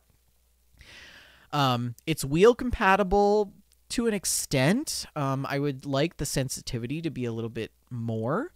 I've joined the Lawn Mowing Simulator Discord to learn about some quirks about the game that I struggled with. But the devs are super responsive. If you have a question, you just post it in their Discord, and immediately within 5 minutes, they've already got an answer for you. So it's really nice. This game has launched better than most Bethesda games, which is Not a high bar. not a No. high bar, and I'm not No. expecting video games to launch good at all anymore these days. So They're all moving targets. I was pretty impressed with how they were able to handle the launch. It works pretty well. I was able to fire up and play it without anything crashing. It does need some optimization, but it's super chill and it's really addictive.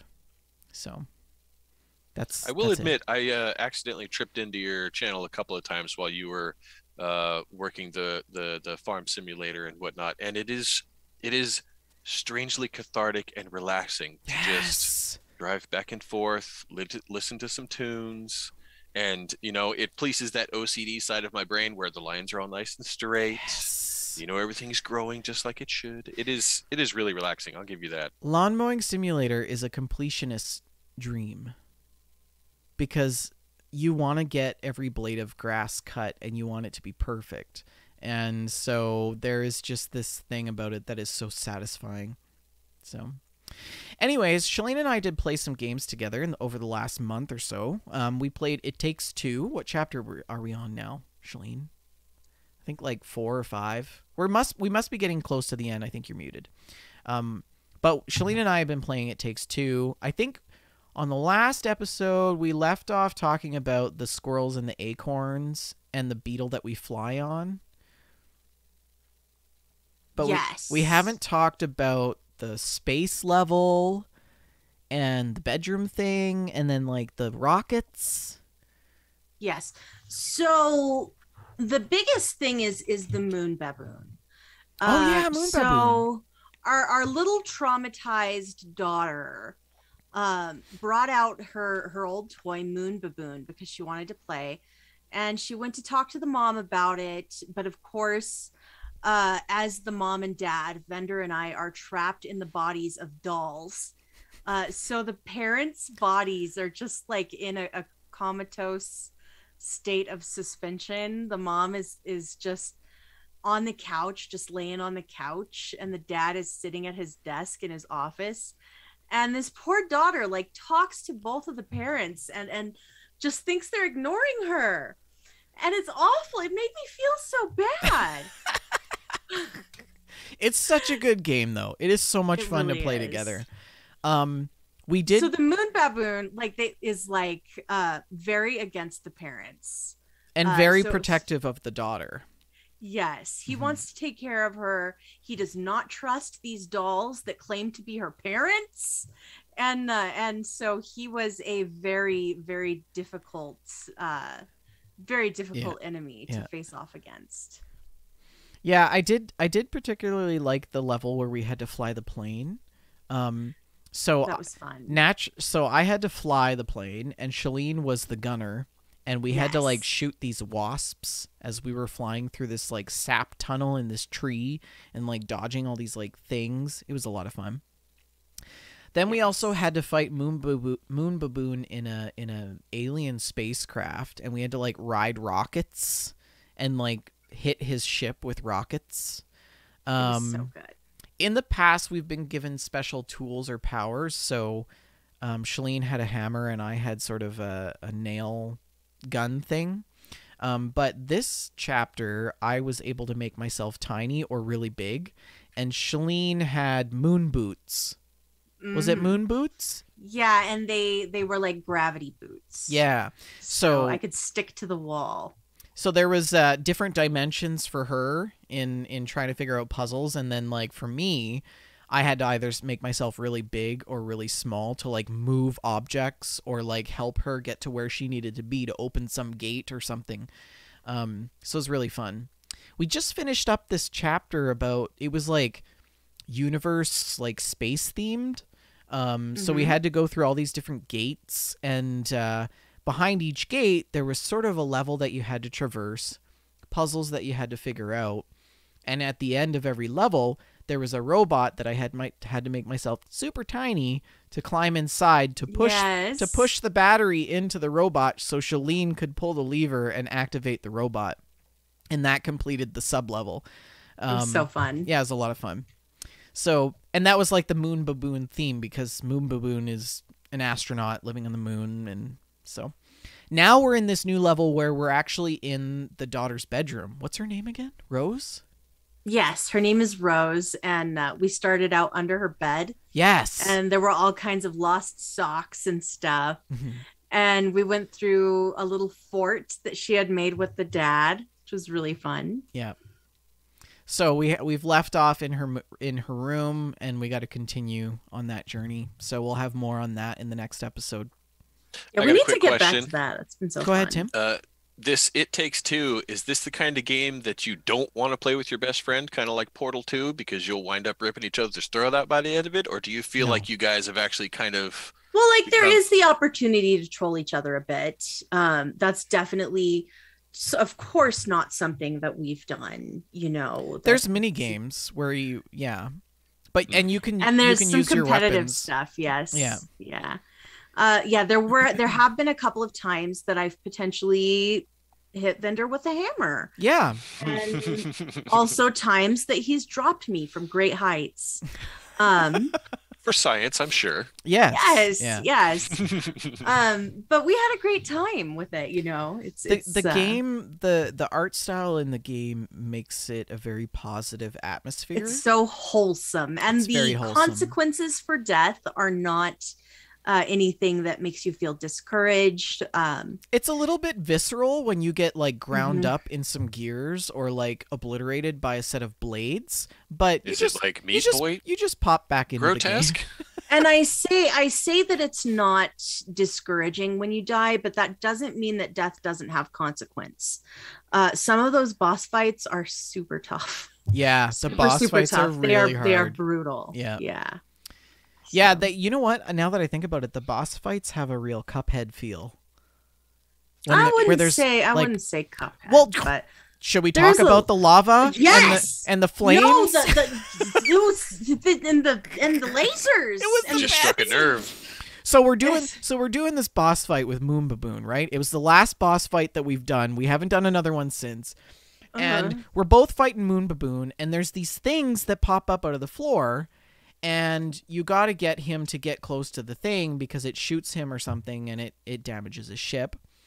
Then there was this next phase where he launched rockets, and the rockets just sort of sputtered out and went onto the floor, and you had to hop onto them and shoot off in the rockets and try to hit his ship with the rockets. Then there was this final phase where there was these like flame-throwing like lava bullet things. Like, you're leaving out something really important. In this final phase, Vendor was inside Moon Baboon's ship. Yes, he so was I had not to shrink outside down with me. We were separate. Yeah, we were separated. He was inside Moon Baboon's ship solving a puzzle.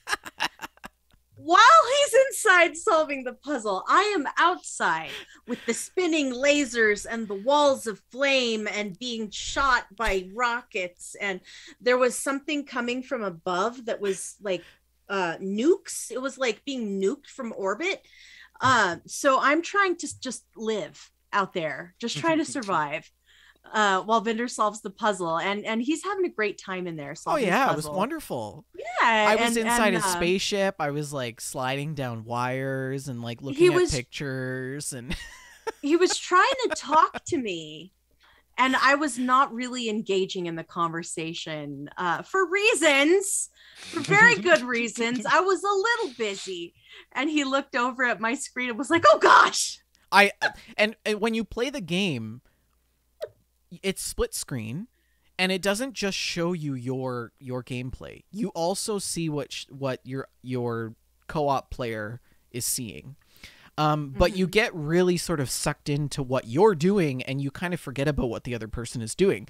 So I'm inside the ship. I'm like under Moon Baboon's feet, where he's like controlling all the pedals for the ship, and I'm like, oh, this is so cool inside, you should see it, it's really neat. And she's like over there dodging nuclear missiles and flamethrowers and discs of lava and trying not to all my platforming skills to survive that. It was incredible.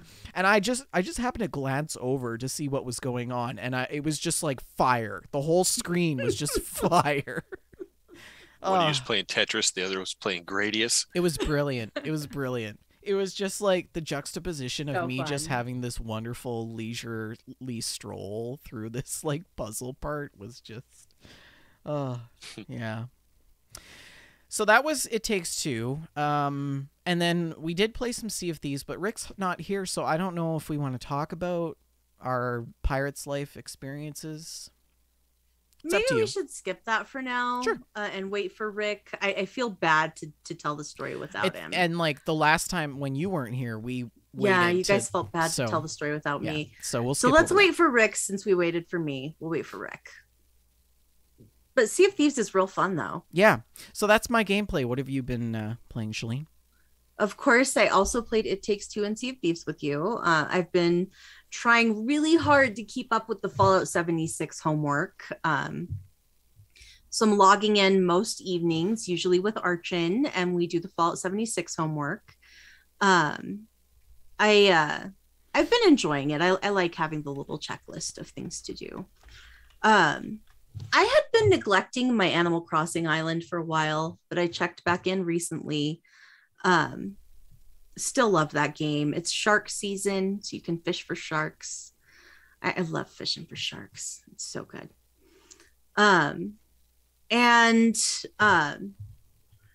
Not too long ago, I had a really wonderful experience playing a session of Don't Starve Together with Archin. The last time that we played Don't Starve Together, we had a really bad experience with the moose goose. Oh, that's right.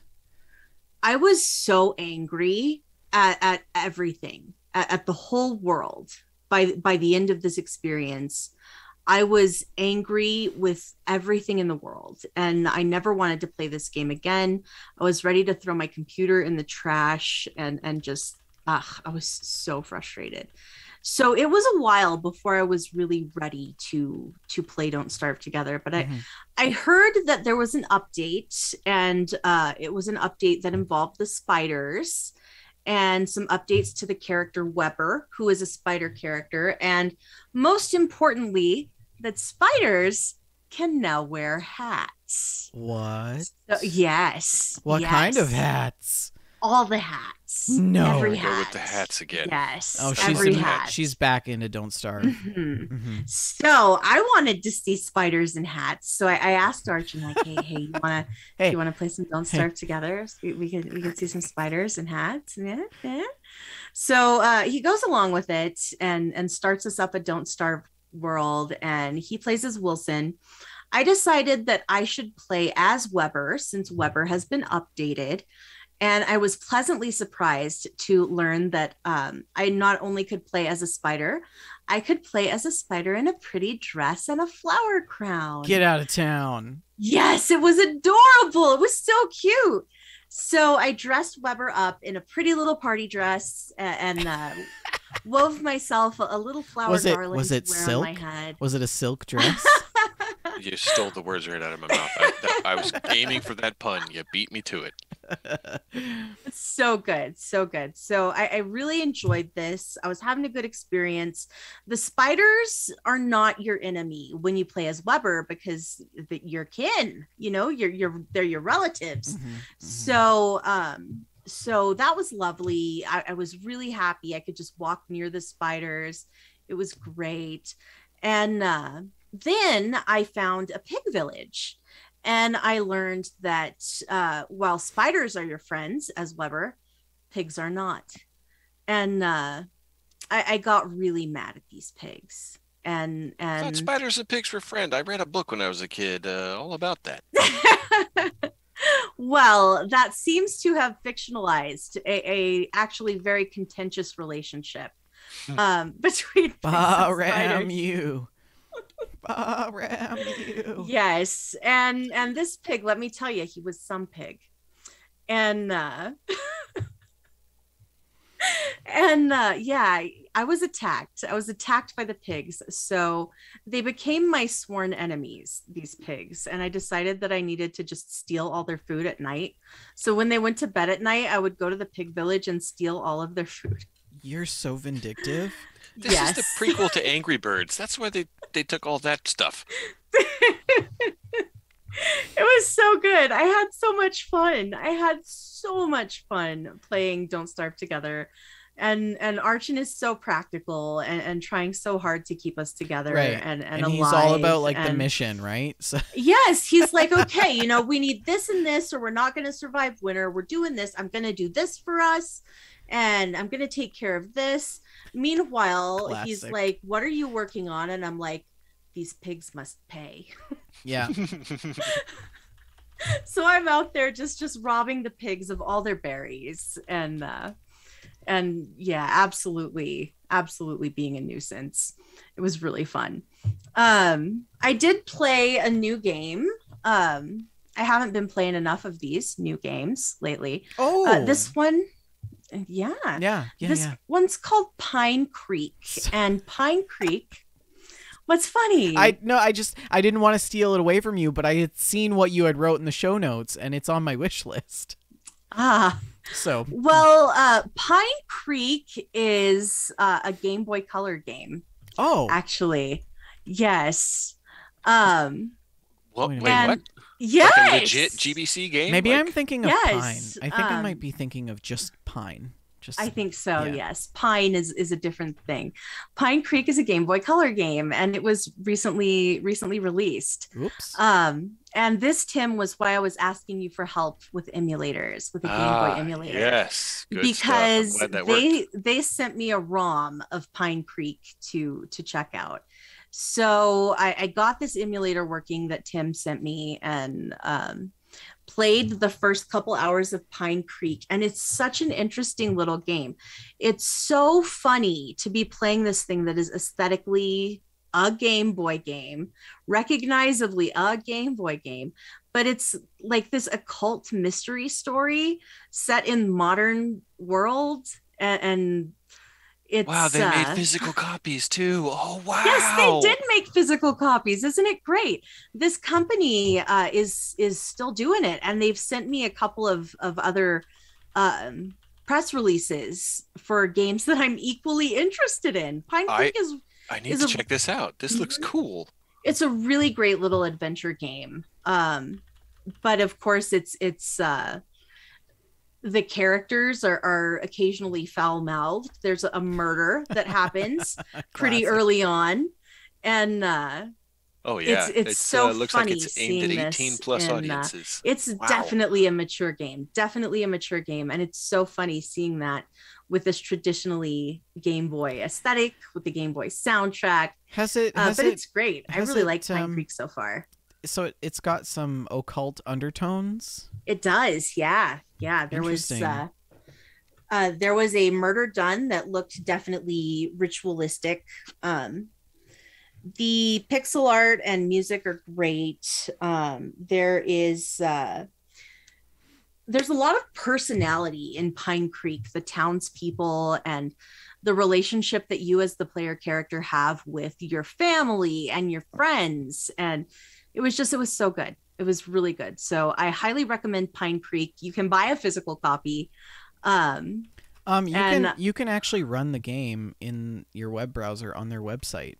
oh, really? That's so neat. Somehow. That is I don't know so what the neat. keybinds are, but ASDW. Okay. What is the website? Vendor? It's carmeloelectronics.itch.io/Pine Creek, but I'm going to put it in our chat here for anyone who's interested. Nice. But that's cute. So I recommend checking that out. It was a lot of fun. And Hey, if you got a Super Nintendo, you can play it on this. Oh my god. Oh, a Game Boy player. I wanted one of those so badly as a kid. So badly. Yes. I'm still jealous. Yeah, man, Super Game Boy. It's such a great little toy. I have a little stack of new games that I want to play, but life has been a lot lately. Mm-hmm. I have a copy of The Forgotten City that I've been just dying to get to. It looks so good. About that. That's the one that was... It was the Forbidden City Skyrim mod. Yeah, it was a Skyrim mod that became so incredibly popular. This guy's like, well, I guess I'll just make a game out of it. Yeah, so now it's a standalone game. It's set in a Roman style world, and it's instead of a Skyrim mod, it's now an adventure mystery game instead of an RPG situation. And it looks incredible. It looks absolutely incredible. So I can't wait to get to that. And I also have a code for Ambition, a Minuet in Power, which is the Shaleneest of all the Shalene games. Are there hats? There's some fabulous hair in this game. Let me tell you what. It is in sort of a bit of an Otome game, like a dating sim style game, where you are playing as French aristocracy. And you're not just dating, you're also doing political machinations as well. Yes, so it's like Revolutionary era France. I think it's almost time to do another playthrough of the council. I think so too. And we could pull out that old intro. That intro was so good. Shalene and I did this series on the channel of the council, which is sort of a story based choose your own adventure sort of game. But we called it Days of, what do we call it? No, that was Days of Our Life is Strange that you're thinking of. The council was what was it? It was just the council, but it was a spoof on that intro was it an As the World Turns? Yeah, it was As the World Turns. It was some sort of soap opera, but we had like dubbed in the characters. It was brilliant. It was so good. It was the best intro. We should revive that. No More Heroes 3 is coming out pretty soon, and I'm really excited for that. I love that series. So that looks got that on pre-order. So that's my gaming lately. I hope to have a little time to check out Forgotten City and Ambition this week. Nice. Well, guys, that's a show. Before I get into our outro, Tim, do you have any plugs or announcements from your side of the world in the community that you'd like to mention? I've got my eyeballs on a few things. For all of you guys here live watching, Monster Hunter World is on sale on Steam this weekend, and if you haven't played Monster Hunter World is a really fun, really great so game. Good. It's on sale this weekend. So a cat who's your friend, and you can have kittens make you lovely meals, extravagant meals, and they carry them to the table. It's wonderful. Yeah, one of my classmates in grad school when I was doing my master's was addicted to Monster Hunter, and he talked about it all the time. And I was like, we need to play this game together. I got really close. I got really close to buying it because he had really high praise for it, but I never did. So yes, I own a copy. I believe good. Tim gave it to me. And you can play together with people. And we need to. You can play it co-op. Monster Hunter World was the first one that was co-op based. All the other ones before were single player. I played the hell out of Monster Hunter on the PSP back in the day. We need to play it. We need to play Monster Hunter World on Steam is great with friends. I've already played with a few community members. I've got a little head start on you, but there's actually a couple of mods on Monster Hunter World that I have a goal to obtain, and I'll post some screenshots later. But yeah, that's a good one. It really is. As far as any other plugs, Yeah, I mean, I do stream stuff. You guys know where to find me. I don't need to plug that stuff too much. Yes, you Um, do. Where do people find you, Tim? well, okay, if you want to catch it live, it's on Twitch. The archive's on YouTube. I use the same username everywhere, And what is that? TimTwigg81, Tim Twig 81. My name, my nickname, the year I was born. I'm incredibly transparent. Some would say the filter's almost missing. But I love gaming with the community. I love paying it forward. I love bouncing ideas off of people. I like making people laugh. I live for the moments where the comedian cracks up at his own joke.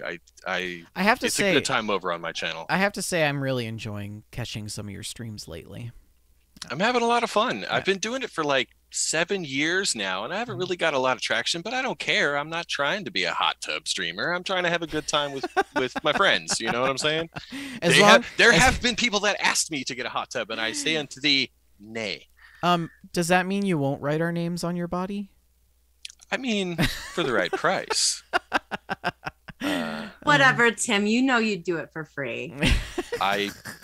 Well, yeah, I probably would. And as far as any other plugs, Metroid Dread, 55 more days. So if you want to see me streaming something, that's going to happen. I've waited 20 years for the continuation of my favorite series, and it's about to drop. And Mercury Steam, who did the Samus Returns remake, which was choice, it was good. It was so good. Behind the helm on this one, and I'm very excited. That's great. That's great. And then one more plug, if you'll let me. You guys, go check all of the episodes of GameStack because they're about to come up on their 100th episode. Oh. That's a big deal in the podcast world. I'm just saying, you guys are doing good things, and you're still doing it. And you know, there's so many great moments. We kind of need to farm the community for help to find those moments, because between the three of you and myself picking through these videos, there's a lot to go over, you know. So think about a moment that made you laugh, that made you cry, that moved you somehow, and go drop it in the Discord so these guys can add it to their list, which is, so far, it's been a pretty good list. And I've got my work cut out for me. Let's just say that. Yeah, a lot of good times. A lot of good times. You guys are great. Don't forget that you can also watch our sister podcast, That Fallout Show, right here on We Just Love Games Network. That show publishes online every alternating Friday. You can watch it live right here on twitch.tv/We Just Love Games.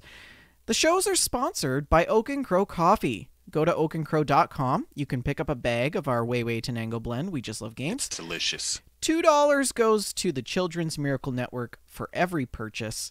And we also love to hear your stories. Don't forget, email us at info@wejustlovegames.com. You can find Tim at TimTwig, that's 2 G's, 81, and our network at We Just Love Games, Shalene at Shalene L, Rick at Rick McVick, and myself at Vendertron N. We are on the Facebooks, facebook.com/We Just Love Games, facebook.com/groups/We Just Love Games. If you scroll down, if you're listening live right now, you can find the link which will bring you directly into our Discord server. And we record live 6:30 p.m. Mountain Standard Time, 8:30 Eastern Standard Time, right here on twitch.tv/We Just Love Games. We're on YouTube, iTunes, Stitcher, iHeartRadio, Apple Podcasts. Please like, subscribe, and review, and we will shout you out on the show. Thank you all for listening, and happy Friday once again. Shalene, do you have a last word for us? I don't, but I think Tim does. Tim, do you have a last word for us? I've got a few, but I'm going to take this one that you posted as a suggestion because I believe it wholeheartedly. And again, I thank you guys. I don't need a weapon. My friends are my power. Yes. Good night, guys.